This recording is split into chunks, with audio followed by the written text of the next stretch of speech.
अच्छा, next chapter हमारा chapter number 3। Chapter number 3 है बेसिकली मर्जर एंड एक्विजिशन की स्ट्रेटजी के हवाले से। स्ट्रेटजी का मतलब क्या है कि हमने बेसिकली टेक ओवर करने के लिए क्या एडॉप्टेशन करनी है, कौन सा रूट बनाना है, सारी चीज़ें डिवाइस करनी है कि हमने जिसको टेक ओवर या मर्ज करना है, हमने उसको किस तरीके से करना है। सबसे पहले व्हाट इज स्ट्रेटजी? स्ट्रेटजी की सिंपल सी डेफिनेशन है the plans, policies, culture of an organization in a long range horizon.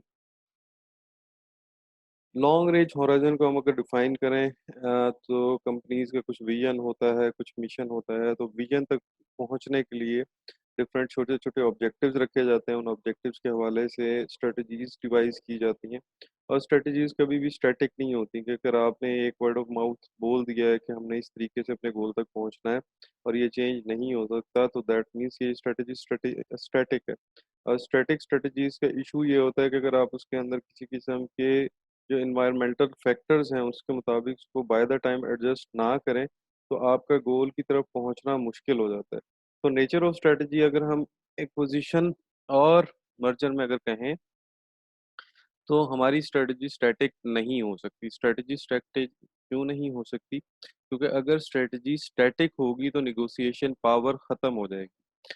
हमें अगर याद हो, अगर हम इसको थोड़ा सा एग्जाम्पलीफाई करें, तो हम कहते हैं कि निगोशिएबल इंस्ट्रूमेंट्स होते हैं, यानी जो इंस्ट्रूमेंट बैंक्स और लोन टेकर के दरमियान या बैंक और डिपॉजिटर के दरमियान ट्रेड होते हैं, वो निगोशिएबल होते हैं। और निगोशिएबल का मतलब है कि उसके ऊपर बातचीत हो सकती है। अगर वो इंस्ट्रूमेंट निगोशिएबल हो सकते हैं, तो why don't the strategy can be negotiable? So negotiable strategy का मतलब है कि बाय द टाइम अगर उसके अंदर एडजस्टमेंट की कोई ज़रूरत महसूस होती है, तो उस हवाले से उसको चेंज किया जा सके। अच्छा, नेचर ऑफ स्ट्रेटजी डिफरेंट लोगों की डिफरेंट होती है। इसके हवाले से अगर हम कहें, स्ट्रेटजी के हवाले से, एक्विजिशन और मर्जर के हवाले से, इसकी स्ट्रेटजी थोड़ी सी डिफरेंट होती है। डिफरेंट इन अ सेंस कि आपका पहला क्वेश्चन ये होता है कि आप मर्ज क्यों कर रहे हैं, आप किसी दूसरी फर्म को एक्वायर क्यों कर रहे हैं। सेकंड क्वेश्चन ये है कि अगर मैं उसको मर्ज या एक्वायर करता हूँ, तो मेरी सेल्स और इनकम के ऊपर क्या इफेक्ट आता है। हम यहाँ सिंपल ब्रांड एक्सपेंशन या ब्रांड्स के ऊपर एक्सपेंडिचर्स, या हम किसी एक पर्टिकुलर विंग को इंक्रीज नहीं कर रहे हैं, हम पूरी एक फर्म को मर्ज कर रहे हैं या एक्वायर कर रहे हैं। सो एक फर्म को मर्ज करना और एक्वायर करना, उसके लिए दो बेसिक क्वेश्चंस हैं। The very first question is why we need a merger और acquisition, and the second thing is कि इफ वी मर्ज और acquire, then what would be the effect on sales and income? Therefore these are the two basic questions जिनको हमने हर सूरत answer करना होता है। अगर ये हम आंसर कर लेते हैं तो हमारी स्ट्रेटजी इसके मुताबिक प्रॉपरली डिवाइस हो जाएगी। इसके बाद यहाँ डिफरेंट एग्जांपल्स दी हुई हैं, वो एग्जांपल्स आप देख लीजिएगा।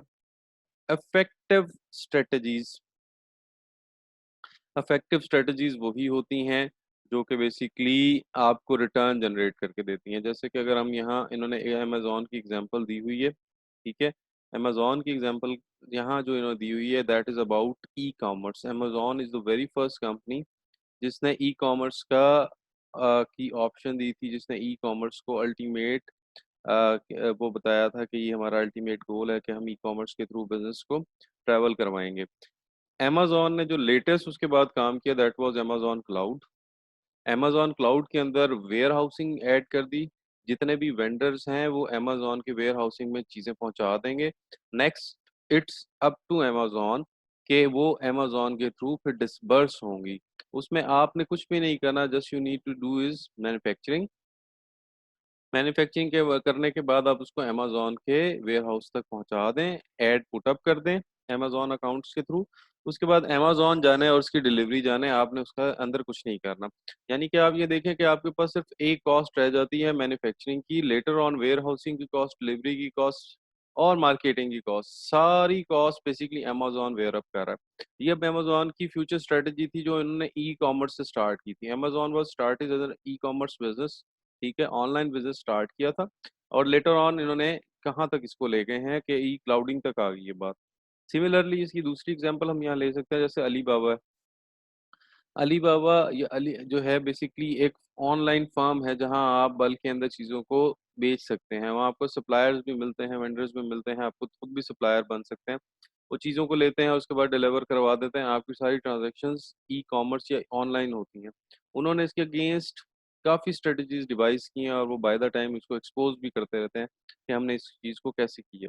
तो इफेक्टिव स्ट्रेटजी का मतलब ये है कि आपने बेसिकली उसके तमाम प्रॉस एंड कॉन्स देखने हैं, अपने फ्यूचर के जो इंग्रेडिएंट्स हैं उनको अपने सामने रखना है, उसके मुताबिक स्ट्रेटजी डिफाइन करनी है और लेटर ऑन उसी स्ट्रेटजी की के फिर पोस्ट इफेक्ट्स भी देखने हैं। यानी पोस्ट इफेक्ट से मुराद है कि जितना उसका टेन्योर गुजर जाता है तो आप अपने उसको देखेंगे कि मेरी एक्सपेक्टेड स्ट्रेटजी के रिजल्ट्स क्या थे और एक्चुअल रिजल्ट्स क्या हैं, ताकि उसके मुताबिक आप अपनी स्ट्रेटजी के अंदर कोई अमेंडमेंट है तो वो कर सकें। स्ट्रेटजी फॉर्मुलेशन बेसिकली पोर्टर के कंपेटिटिव एडवांटेजेस के ऊपर हैं।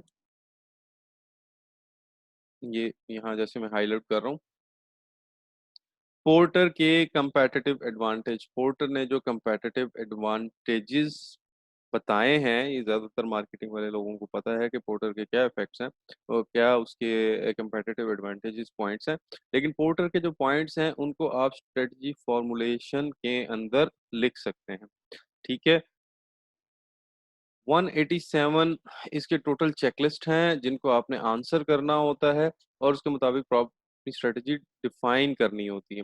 आसानी के लिए सिर्फ ये अगर हम डायग्राम देख लें तो competitive position of a firm वो कैसे बनाई जा सकती है। पहले availability and degree of product substitute, आप बेसिकली जिस फर्म के साथ एक्वायर या मर्ज कर रहे हैं उसके सब्स्टिट्यूट्स कितने हैं। फॉर एग्जांपल बैंक एक इंश्योरेंस फर्म के साथ मर्ज करता है तो बैंक सबसे पहले ये देखेगा कि जिस इंश्योरेंस फर्म के साथ मैं मर्ज कर रहा हूँ इसके ऑल्टरनेट कितनी इंश्योरेंस फर्म्स हैं जो मुझे लेटर ऑन इफेक्ट करेंगी। Possibility that what your business is doing can be done in a different way, जो इस वक्त किया जा रहा है यानी जिस तरीके से मैं बिजनेस कर रहा हूँ क्या इसके अलावा भी कोई तरीका कार है जिसके थ्रू बिजनेस हो सकता है, जिसको हम कहते हैं basically same business with some innovative ideas. Basically business same होता है, उसको एक नए आइडिया से जब रन अप करते हैं तो वो रिटर्न ज्यादा प्रोड्यूस करता है। डिग्री ऑफ रेगुलेशन गवर्नमेंट और बाय द गवर्नमेंट अथॉरिटीज, उस बिजनेस के ऊपर किस किस्म के रेगुलेशंस हैं, आइदर माइल्ड रेगुलेशन है, स्ट्रिक्ट रेगुलेशन है या लिबरलाइज्ड है। यानी आपको कुछ छूट दी गई है, सब्सिडाइज्ड है, या आपके ऊपर बहुत सख्ती है, या आप यूँ समझे कि उसमें मॉडरेट लेवल का बिजनेस है तो गवर्नमेंट के क्या रेगुलेशन है उसके ऊपर। Condition of supply of material input, जो मटेरियल आप लोगों को चाहिए क्या वो रेडली अवेलेबल है, क्या वो उसकी सप्लाई प्रॉपर है। कहीं ये तो नहीं होता कि कुछ दिन उसकी सप्लाई अवेलेबल होती है एंड लेटर ऑन उसकी सप्लाई जो है बेसिकली कट ऑफ हो जाती है या उसमें कोई हिच आ जाती है। रिलेशनशिप विद द वर्कफोर्स का मतलब है आपकी कंपनी के अंदर जो वर्कफोर्स काम कर रही है उसके साथ कैसा रिलेशनशिप है। आप उसके साथ प्रॉपरली चल रहे हैं या कोई और तरीकाकार। यानी और तरीकाकार से मुराद ये है कि आपके रिलेशनशिप विद योर जो वर्कफोर्स हैं क्या वो प्रॉपर हैं। अगर वो प्रॉपर हैं दैट मीन्स कि आप अपना काम प्रॉपरली कर रहे हैं, workforce will never go on strike. Next, degree of sophistication of product and customer. अब सोफिस्टिकेशन की बात जब भी हम बात करेंगे तो ये कुछ इंडस्ट्रीज के अंदर सोफिस्टिकेशन बहुत चाहिए होती है। जस्ट लाइक कोई टेक्नोलॉजिकल प्रोडक्ट है उसमें सोफिस्टिकेशन बहुत चाहिए। जैसे अगर आप कोई हाइब्रिड कार बना रहे हैं या इस किस्म की कोई चीज़ बना रहे हैं जो इलेक्ट्रॉनिक बेस्ड है तो उसके अंदर सोफिस्टिकेशन ज़्यादा चाहिए ताकि उसमें डिग्री ऑफ एरर जो है मिनिमाइज्ड हो। अगर हम इसको कंपेयर करें फॉर एग्जांपल टेक्सटाइल गुड्स के साथ तो टेक्सटाइल गुड्स की स्पेसिफिकेशन बहुत ज़्यादा नहीं है इन कंपैरिजन टू टेक्नोलॉजी। आपकी कोई टेलीकॉम है, आपकी कोई फार्मास्यूटिकल